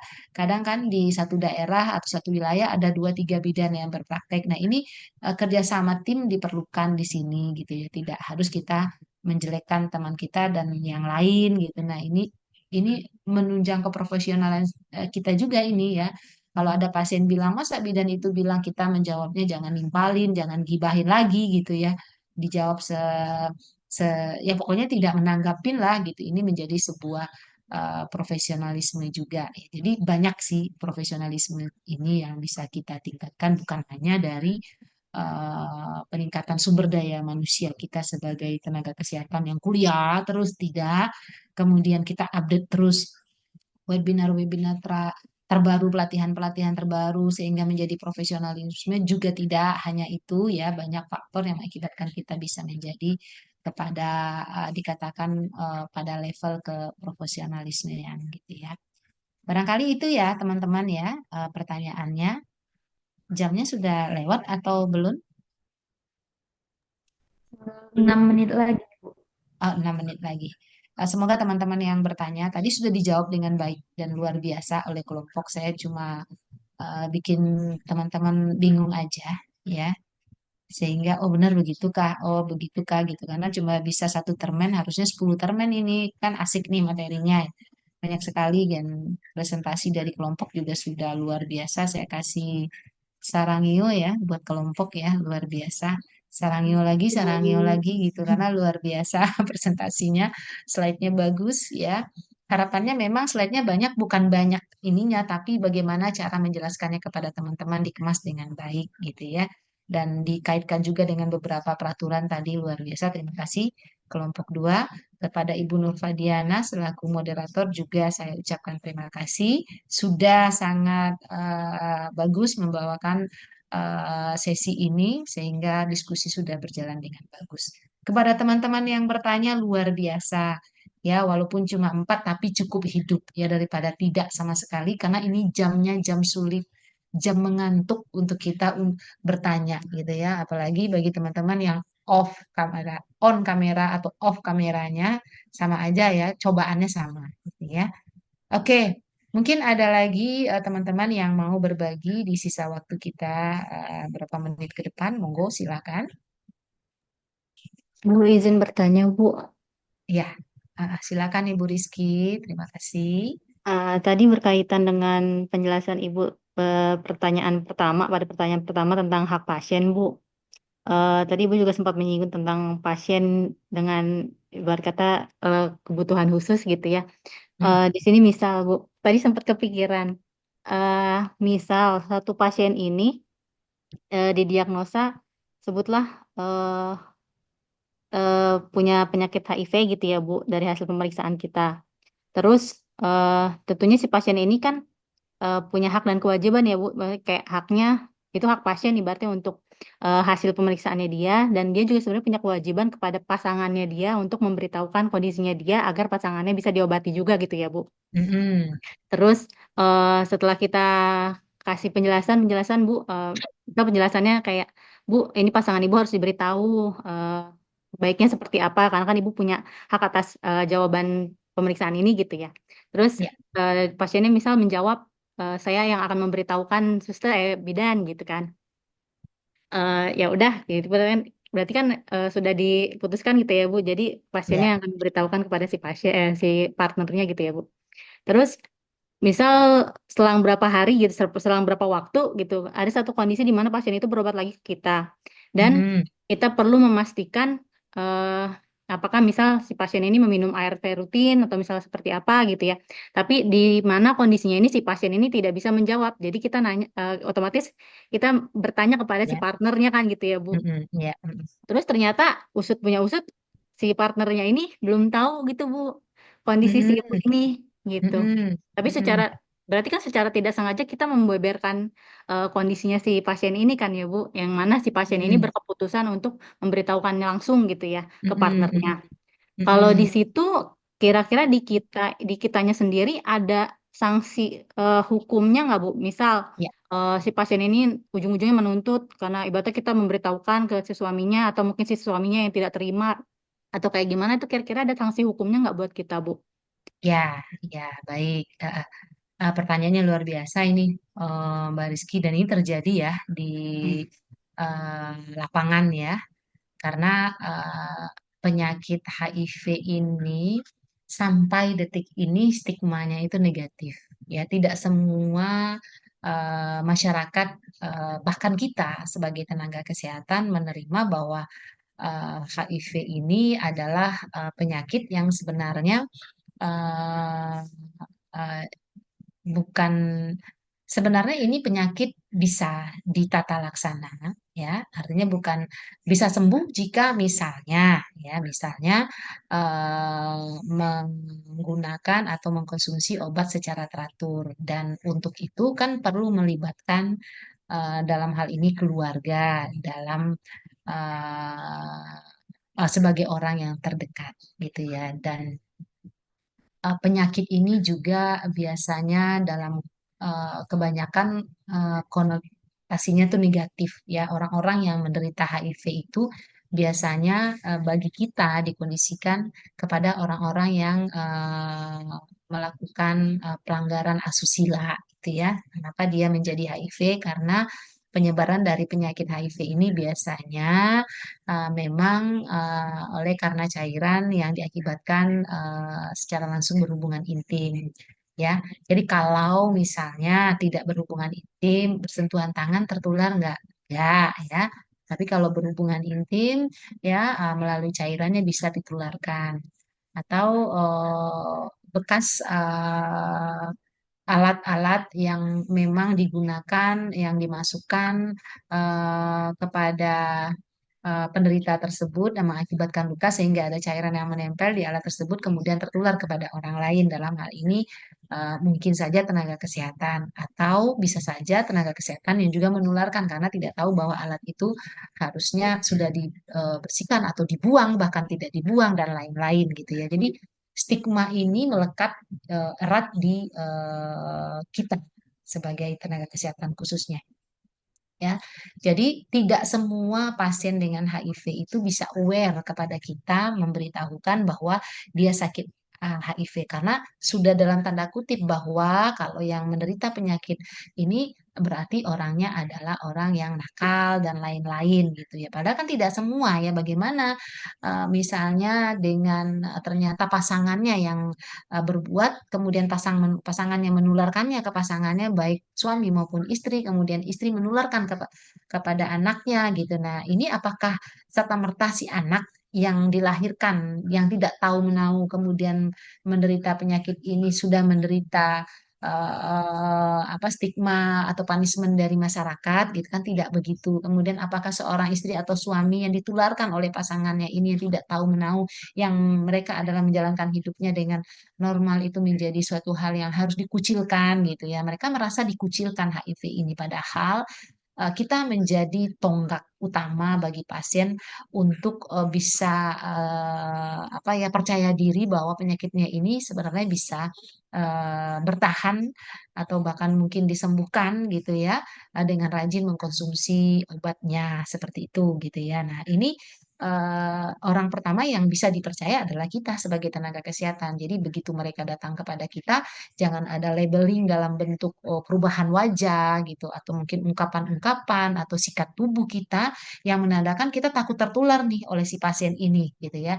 Nah, ini harus kita bina dulu dengan pasien sehingga pasien tersebut percaya kepada kita gitu. Nah, kita serta-merta bukan berjanji kepada dia karena kita disumpah untuk memberikan pelayanan ini, jadi bekerja atas nama kepercayaan kita gitu ya. Sehingga kalau misalnya ada penyakit sesuatu itu yang diderita dan ini akan menyangkut orang banyak, kalau memang pasien merasa ini harus dirahasiakan, konteks rahasianya itu harus digarisbawahi ya. Karena kalau untuk HIV/AIDS itu tidak bisa saya saja dengan pasien yang tahu, sampaikan seperti itu. Kalau misalnya saya akan menjaga kerahasiaan ini, tetapi minimal keluarga harus tahu, lingkungan harus tahu, karena kita tahu penularan penyakit ini disebabkan oleh apa saja ya. Nah, ini yang kita takutkan nanti bisa ditularkan ke orang lain gitu ya. Nah, bahwa kita juga sebagai tenaga kesehatan khususnya harus tahu dulu bahwa penyakit ini menularnya karena apa, dan yang akan merangkul mereka adalah kita. Jadi artinya jika bersalaman dia datang bercerita sama kita kan aman. Jadi setting dulu diri kita bahwa penyakit HIV itu tidak menular melalui kita berjabat tangan, berbicara dan lain-lain. Sehingga timbul trust dari pasien tersebut ke kita bahwasannya dia bisa mengeluarkan segala apa yang dirasakan saat ini, even itu penyakitnya yang sangat dirahasiakan ini. Itu yang pertama, Ibu, gitu ya. Terus kemudian tanpa henti kita sebagai tenaga kesehatan harus menyampaikan kepada pasien tersebut ya bahwa konsekuensi dari kerahasiaan ini adalah apa. Ya, yang dituntut dari kita ini adalah apa. Nah, ini ibarat apa namanya, gunung es yang nanti kalau kita tidak ceritakan dia akan sampai juga ke yang lain, tersebar juga ke yang lain. Lebih baik kita bercerita nah dari kerahasiaan tersebut gitu ya. Jadi menyampaikan dari posisi itu dulu, jadi tidak harus secara frontal, oh tidak bisa, saya harus kasih tahu keluarga, kasih tahu suami, istri, dan lain-lain. Kalau enggak, ini saya sebagai tenaga kesehatan nanti akan dituduh bla bla bla. Tidak. Ya, trust dulu yang muncul kepada pasien tersebut, karena banyak sekali korban-korban HIV di luar sana itu menutup diri gitu ya, untuk tidak memberitahukan kepada tenaga kesehatan. Karena jika membuka gitu ya, mereka akan menjadi orang asing di keluarganya, bahkan dibuang ya, dikucilin, dimarahin, dan bahkan disiksa gitu, atau lingkungannya atau komunitas tempat dia berada gitu. Sehingga kadang-kadang mereka menarik diri, sehingga mereka membentuk komunitas, dan komunitas ini kadang-kadang juga dikucilin gitu karena mereka adalah golongan-golongan orang yang dalam tanda kutip yang tidak mengetahui gitu ya. Nah, kemudian mungkin kita bisa memberitahukan informasi-informasi terkait HIV ini yang mana dia sudah tahu, tetapi dari posisi kita sebagai tenaga kesehatan, bahwa kita aware nih sebagai tenaga kesehatan bahwa kami sangat rentan juga nih tertular. Kalau seandainya kami tidak begini, tidak begitu, ternyata kalau seandainya ini dirahasiakan kemudian kepada suami, suami tidak tahu, ternyata berhubungan, satu masa suami datang ke saya, nah jadi akhirnya itu sebagai satu mata rantai yang tidak akan putus gitu. Begitu cara menyampaikannya kepada pasien, kemudian membangkitkan rasa percaya diri dari dari penderita ini sangat-sangat penting sebagai kita sebagai tenaga kesehatan. Saya rasa di beberapa tempat ya sudah ada klinik-klinik tertentu. Kadang-kadang bicara klinik itu aja sudah dalam tanda kutip ya. Pergi ke rumah sakit, pergi ke puskesmas itu juga sudah ada di dalam tanda kutip dan lain-lain gitu ya. Pokoknya intinya sebagai tenaga kesehatan ya, kita sangat sangat menawarkan kepada pasien dalam bentuk dukungan apapun itu ya, karena dia menderita penyakit ini. Jadi dia percaya bahwa kita adalah orang yang benar yang dituju ya, memberikan pelayanan yang luas. Kalau seandainya tidak ada di kita diantarkan atau adik apa pelayanan yang kita berikan dalam bentuk dia mempercayai kita bahwa penyakitnya ini tidak perlu dirahasiakan gitu. Kalau seandainya tidak perlu juga vulgar, tetapi harus diberikan kepada diinfokan kepada orang-orang tertentu. Nah, jika misalnya kita mengikuti merahasiakan itu, apakah kita melanggar gitu secara peraturan dan perundang-undangan kode etik kita tidak melanggar, kita memang harus merahasiakan. Tetapi secara pelan-pelan kita harus menyampaikan kepada dia bahwa penyakitnya tidak kita beberkan kepada umum, tetapi setidaknya keluarga tahu dan dia tahu bahwa penyakitnya setelah kita edukasi dan bla bla bla, kemudian akan melibatkan orang lain, insya Allah itu bisa terjadi. Jadi artinya tidak akan dituntut ya kita oleh eh, orang-orang yang merasa dirugikan kalau kita merahasiakan penyakit karena kita disumpah untuk merahasiakan penyakit pasien ini, even itu sudah meninggal. Jadi artinya bukan dari kita yang menyebarkan ke orang lain, tetapi keluarga itu memang harus kita rangkul untuk diinformasikan, tetapi tidak secara vulgar gitu. Munculkan dulu kepercayaan kepada pasien bahwa dia sudah percaya kepada kita, datang ke kita, itu sudah satu kemajuan yang luar biasa. Kemudian pelan-pelan ini harus diinformasikan kepada orang terdekat. Karena ini adalah lingkaran setan yang memang harus segera diputus seperti itu. Jadi permintaan untuk menjaga penyakit apapun itu dari keluarga kepada kita sebagai tenaga kesehatan berhak untuk kita hormati ya, dan kita tetap memberikan masukan dan dukungan kepada pasien dan kita tetap menyampaikan bahwa keamanan dari kerahasiaan ini akan terjaga di tangan kita karena kita atas nama sumpah dan kita tetap menawarkan bantuan-bantuan yang lain, informasi yang lain, support yang lain sehingga dia menjadi terbuka kepada kita, menjadi tidak merasa dikucilkan, merasa tidak apa namanya dilihat atau dipandang sebelah mata dan lain-lain sehingga muncul kepercayaan baru kita bisa masuk di situ harus sampaikan kepada keluarga. Saya rasa memang pendekatannya memang agak agak agak apa namanya agak berbeda gitu ya daripada yang kita dapatkan di puskesmas. Sama dengan kondisi-kondisi yang lain, teman-teman. Ini HIV. Ada juga kasus dengan transpuan dan translaki. Kita tahu di lingkungan kita kan banyak sekali, mohon maaf, mungkin kita sebutnya bencong gitu ya, yang laki-laki ke perempuanan, perempuan ke laki-lakian gitu ya, atau bahkan barangkali sudah menjadi transgender kayak Lucinta Luna gitu ya. Nah, semacam mereka itu jika kita tidak aware dengan mereka sebagai tenaga kesehatan orang yang dipercaya, itu siapa lagi gitu ya? Karena di luar sana mereka sudah membentuk komunitas dan di luar sana mereka sudah apa namanya membatasi hubungannya dengan kita. Sudah ada loh kelompok-kelompok khusus yang melarang kita masuk ke dalamnya. Nah, kita tidak tahu apa yang terjadi di dalam sana. Teman-teman suka tidak suka ya secara kita sadar atau tidak sadar, mereka ada loh di lingkungan kita. Nah, untuk mengatasi tersebut, jangan sampai kita berpandangan positif atau memandang mereka sebelah mata gitu ya. Karena kita merupakan orang pertama yang bisa menjembatani mereka untuk bisa mencari tahu atau merubah pola perilaku mereka yang misalnya salah gitu kan, tidak sedikit juga yang transpuan atau translaki kembali ke jalan yang lurus gitu ya kalau ketemu orang yang benar. Kalau tidak ketemu orang yang benar karena mereka masuk ke dunia itu banyak faktor, bisa saja ekonomi, bisa saja karena pelecehan, bisa saja karena kekerasan, bisa saja karena lingkungan, bisa saja karena lain-lain gitu ya. Jadi artinya jangan serta-merta menganggap mereka punya orientasi yang salah gitu ya. Kenapa salah? Ini yang harus kita cari. Jadi kalau saya berprinsip atas namakan hak azazi manusia. Mereka berhak untuk hidup di dunia ini dengan apapun jenis yang mereka pilih. Setiap orang berhak untuk tidak menikah, jangan dihujat juga kan. Ada juga netizen beberapa influencer ya, bahkan artis tidak ingin punya anak, tidak ingin menikah, banyak sekali netizen yang menghujat gitu ya. Padahal sebenarnya jika mereka memilih kondisi itu ya nggak apa-apa, tidak ada masalah gitu ya.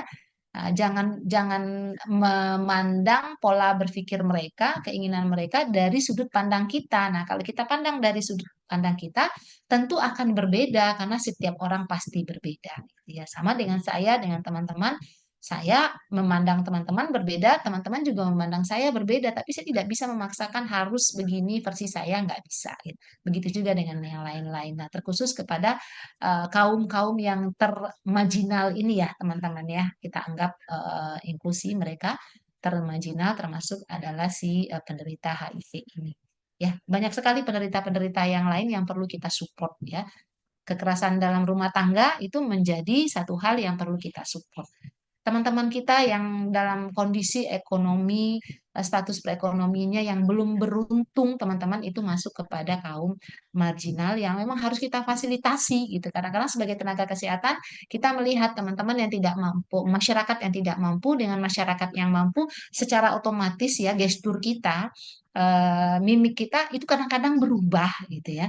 Secara tidak kita sadari gitu, kadang-kadang cara melihatnya, mimiknya dan lain-lainnya. Nah, itu ini menjadi satu hal yang perlu kita sadari gitu bahwa kita berhak menjunjung tinggi hak azazi manusia. HIV bisa hidup di mana saja, asalkan kita bisa menerimanya dan kita selalu mensagesnya. Demikian barangkali Mbak Rizky, mohon maaf untuk HIV tadi. Ya, jadi pertanyaannya apakah kita melanggar malpraktek? Ini jelas tidak. Kalau kita diminta untuk merahasiakan. Baik, Bu. Terima kasih, Bu, Ya, penjelasannya, Bu. sami-sami Mbak Rizkyanti pertanyaannya. Barangkali Ibu, demikian boleh nggak, teman-teman. Bu, boleh nggak dikit, Bu, terakhir, Bu? Ya, Mau nanya, kan ya, ini terkait sama BPJS dan kebijakan ya. Jadi yes. kalau eh, untuk pemeriksaan lab ada contohnya di puskesmas itu kan memang ada yang di cover BPJS, ada yang masuk program pemerintah.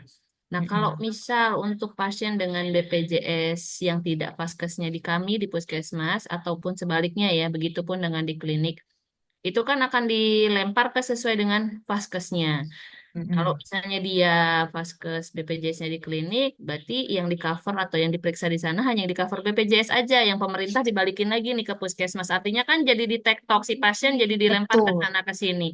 Apa itu betul. juga termasuk melanggar hak pasien nggak, Bu, kalau yang kayak Ya, gitu? ha-ha. Terima kasih, Bu. Ya, ya.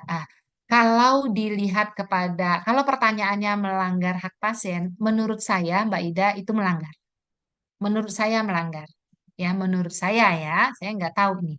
Nah, pemerintah kita ini dia tuh membuat sebuah peraturan yang mengakibatkan kita tuh harus mematuhi peraturan tersebut, ya.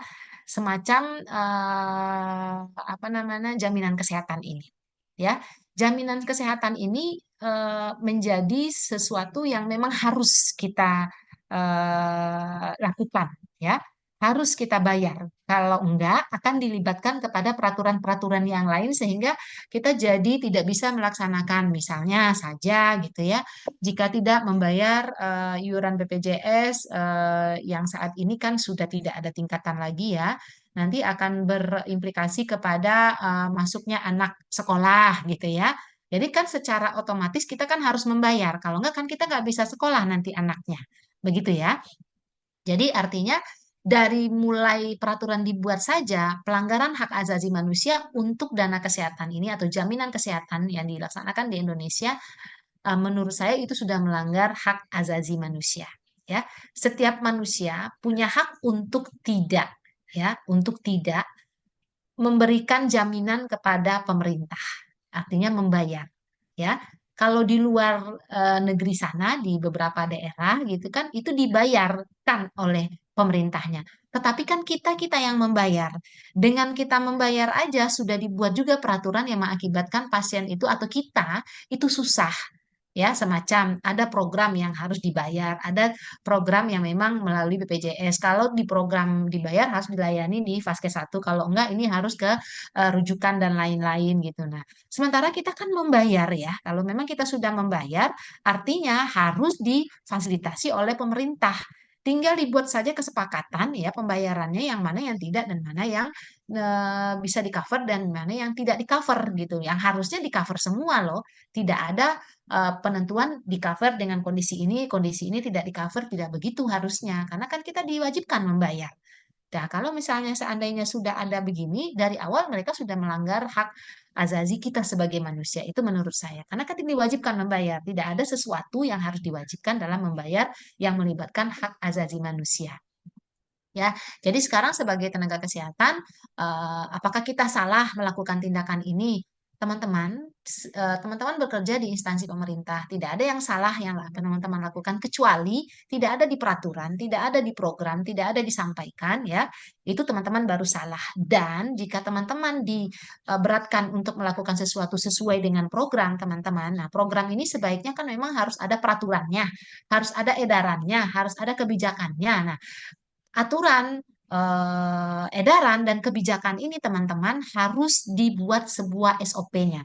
Kapan perlu pajang teman-teman. Kalau enggak ada, masukkan di dalam Android teman-teman sehingga pada satu masa teman-teman ketemu pasien dengan begini yang merasa seperti itu kan oleh teman-teman supaya tidak ketimpaan bahwa yang melakukan itu adalah teman-teman, dasarnya adalah yang ada di Android teman-teman. Dasarnya adalah yang ada di SOP tempat teman-teman bekerja. Jadi kami hanya sebagai pelaksana, ini yang disampaikan oleh pemerintah, ini peraturannya, ini edarannya, ini kebijakannya. Jadi untuk menghindari supaya teman-teman tidak dituntut. Karena kita melaksanakan program, kita melaksanakan kebijakan, edaran, yang dituntut adalah jidat kita loh, personal kita gitu loh. Ya, pasien tidak tahu bahwa yang kita laksanakan ini adalah program. Sepanjang teman-teman masih melaksanakannya sesuai dengan yang ada. Tapi kalau di luar itu, nah berarti wajar masyarakat menuntut kita. Jadi biasakan melakukan sesuatu by memang aturan, by memang kewenangan, by memang kompetensi, edaran dan lain-lainnya teman-teman dan SOP. Setiap yang teman-teman lakukan sampaikan. Kembali lagi kita kepada info konsen. Pokoknya sampaikan semuanya, sampaikan semuanya. Jika setuju atau tidak setuju, silakan buat penolakan. Nah, ini yang menjadi perlindungan hukum buat teman-teman yang paling utama melindungi kita jika misalnya ini dibawa ke persoalan hukum oleh masyarakat. Ya, demikian Mbak Ida. Jadi Ya, Ibu, terima kasih banyak. kita bisa ketawa-ketawa sendiri aja ya. Semoga aja ya di tanggal 20 sudah ditelepon belum sama Pak Prabowo kan lagi cari menteri perempuan. Siap-siap ya teman-teman ya. Siapa tahu kita ditelepon untuk jadi menteri. Nah, kalau salah satu dari kita ini menjadi menteri ya, tolonglah hak asasi manusia, khususnya untuk pembayaran-pembayaran ini jangan dijadikan sebuah hal yang memang wajib dilakukan gitu ya.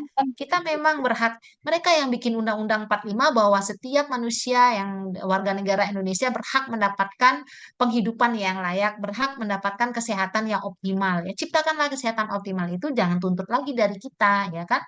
Kalau memang seperti itu ya udah jangan diwajibkan kita untuk membayar. Tapi sekarang bagaimana teman-teman? Kita harus membayar kan, mau nggak mau gitu. Jadi susahnya di situ ya. Minimal sekarang teman-teman tempat instansi bekerja, tempat praktek harus lindungi dengan peraturan-peraturan tersebut supaya terlindungi dari tuntutan-tuntutan yang dicurigakan, disangsikan oleh masyarakat kita lakukan, gitu ya. Demikian Mbak Ida, semoga menjawab ya. Baik, Ibu, Galau terima ya, kasih banyak. orang Galau, Bu, puskesmas. dilema di lapangan, Bu. Iya, orang puskesmas pokoknya intinya lapangan tetap harus membentengi dirinya dengan beberapa peraturan tersebut ya. Hati-hati bersikap dan bertindak, gunakan dengan bijak jari-jarinya ya. Jari-jari ini kadang-kadang juga tidak mulut aja sekarang gibah, jari-jari ini pasang update-update status aja sekarang bisa melakukan pelanggaran IT, teman-teman. Netizen sama follower tuh beda tipis sekarang, teman-teman. Kadang Ya. kalau untuk menjelaskan sesuatu tuh kayaknya lebih enak by phone atau secara lisan, karena kalau via WhatsApp ngetik pun khawatir itu Iya. jadi bahan bukti kan yang disalahgunakan gitu Enggak kan. apa-apa Jadi tergelincir disampaikan. informasinya. Nah, saya punya bukti ya Pak gitu. Nah, ini karena apa namanya jika yang disampaikan memang data yang sesungguhnya why not gitu. Kalau misalnya by lisan tidak tertulis itu bisa diputarbalikkan oleh pasien atau orang-orang yang gatal mencari pekerjaan gitu. Kalau saya sih suka punya dokumentasi kayak sekarang misalnya kita bisa rekam ini hasil diskusi kita ini kalau sometime terjadi sesuatu ya kan. Nah, ini bisa menjadi bukti. Tujuannya ya untuk apa? Untuk menyelamatkan diri kita masing-masing. Kembali lagi kepada teman-teman. Ya. Demikian Mbak Ida. Terima kasih banyak. Bu, boleh nggak satu lagi, Bu? Satu lagi boleh. Kebetulan Semampunya. saya juga Maaf ya Bu, saya lagi di jalan. Ya, Bahasanya sangat menarik ini ya kalau masalah lapangan. Saya juga orang ya. lapangan. Saya menemukan pasien dengan HbS1 positif dari anak Nah, pertama. Dia yes. kehamilan anak ketiga. Mm-mm. Tapi kita motivasi nih Bu, kalau bisa lahiran di sini ya, nanti dapat vaksin. Kita udah bekerja sama dengan lintas sektor. Ya. Terus kita udah kerja sama rumah sakit, maksudnya kita tuh difasilitasi, dipermudah lah untuk tindakan dan sebagainya. Ternyata Mm-mm. pasien tersebut itu menolak gitu, Iya. menolak dan dia lebih memilih lahiran di kampungnya, sedangkan itu sudah menjelang HPL ya Bu ya. Iya.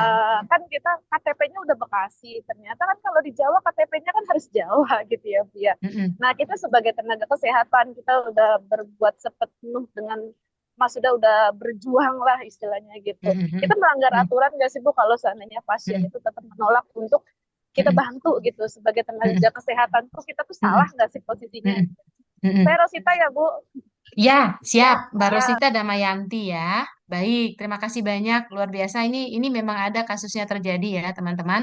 Teman-teman, di dalam memberikan pelayanan yang saya sampaikan tadi ada inform consent ya, teman-teman ya. Jadi ada inform consent repial namanya itu inform consent dalam bentuk penolakan ya. Jadi inform consent inilah yang teman-teman gunakan nanti sebagai bukti bahwa teman-teman akan aman jika misalnya terjadi sesuatu gitu ya.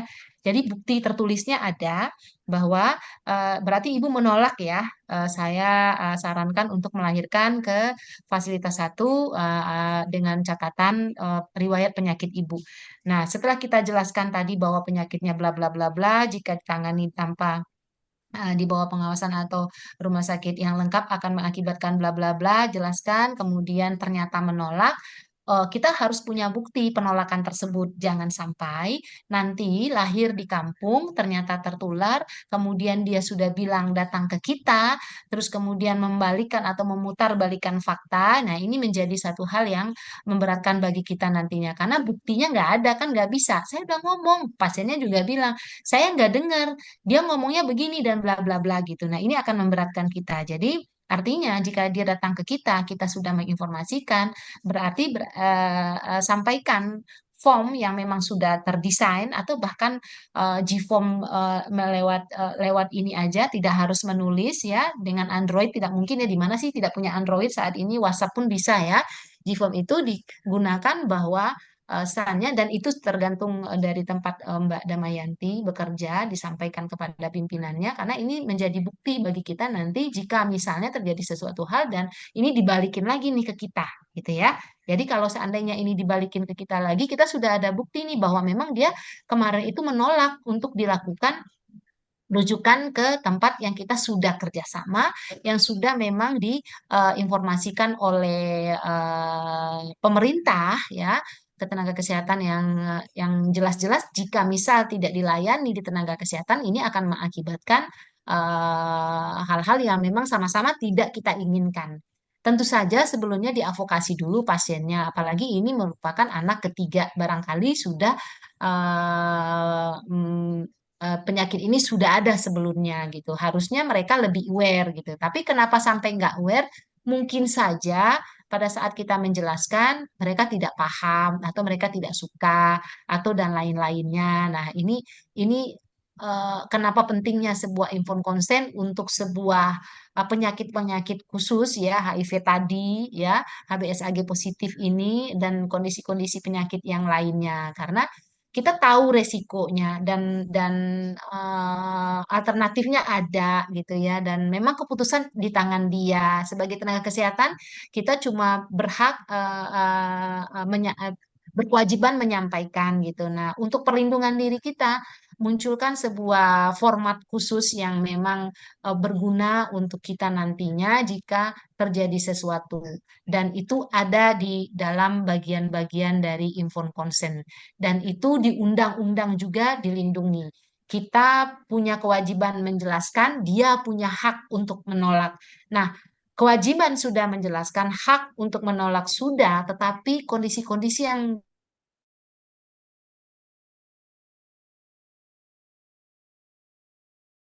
transaksi terapeutik baik pemberi maupun penerima pelayanan harus ada punya bukti otentik ya untuk diri kita masing-masing. Jaga-jaga nih ya, siap-siap ya. Tidak berat teman-teman, silahkan teman-teman mendesain gitu ya. Kalau menulis berat, silahkan by audio sehingga bisa terinformasi kepada pasien. Dan diinformasikan kepada pasien, jangan sampai teman-teman membuat sebuah dokumentasi yang mana ini kepentingan buat berdua, tapi yang tahu cuma teman-teman aja gitu. Tidak sedikit masyarakat di luar sana setelah kita informasikan malah berbalik menyampaikan tidak pernah diinformasi. Itu banyak sekali. Demikian, Mbak. Semoga bisa membantu jawabannya. Memulai sesuatu yang memang tidak lazim ya untuk melindungi diri itu kadang-kadang sulit, teman-teman. Banyak kali kerjaannya, ini lagi belum selesai, ini lagi belum selesai gitu ya. Dunia digitalisasi sudah berkembang dengan sangat pesat, teman-teman. Jadi mudah bagi kita untuk membuat itu menjadi simple ya, teman-teman ya. Apalagi informasi apa namanya inform consent yang secara penolakan ini tidak familiar ya bagi teman-teman. Padahal itu menjadi satu hal yang penting saat ini. Di rumah sakit besar itu sudah jadi satu kewajiban ya, informed consent, refusal ya, penolakan berdasarkan informasi ya. Jadi artinya kita sudah memberikan informasi tapi dia tetap menolak, bukan tindakan ya teman-teman ya. Kita udah nyampaikan nih bahwa informasi penyakit ibu ini akan menular kepada orang jika ditolong tidak dengan pengawasan khusus, dengan tidak alat khusus, bantuan khusus gitu ya. Nah, ini belum kita lakukan nih. Baru kita berikan informasi aja, baru choice-choice aja, tapi udah nolak nih. Nah, ini dibuat sebuah format khusus, teman-teman. Singkat saja, lewat digitalisasi teman-teman, Android teman-teman, pasien juga punya Android dan terinformasi kepada pasien. Demikian, semoga menjawab. Soalnya sedang di jalan tadi, lagi jalan Mbak Yanti tadi ya. Baik, sudah lewat banyak, takutnya nanti yang lain marah. Bagaimana jika ada pengalaman-pengalaman lagi, jika masih dalam porsi saya dan bisa membantu, boleh dikumpulkan dulu, nanti ditanyakan pada pertemuan berikutnya. Teman-teman, terima kasih banyak. Saya pamit. Semoga apa yang kita dapatkan saat ini bisa menjadi support buat kita untuk menjadi lebih baik lagi ya. Mohon maaf kalau ada hal yang kurang berkenan. Pertemuan berikutnya sama-sama menjadi lebih baik lagi. Terima kasih teman-teman. Saya pamit.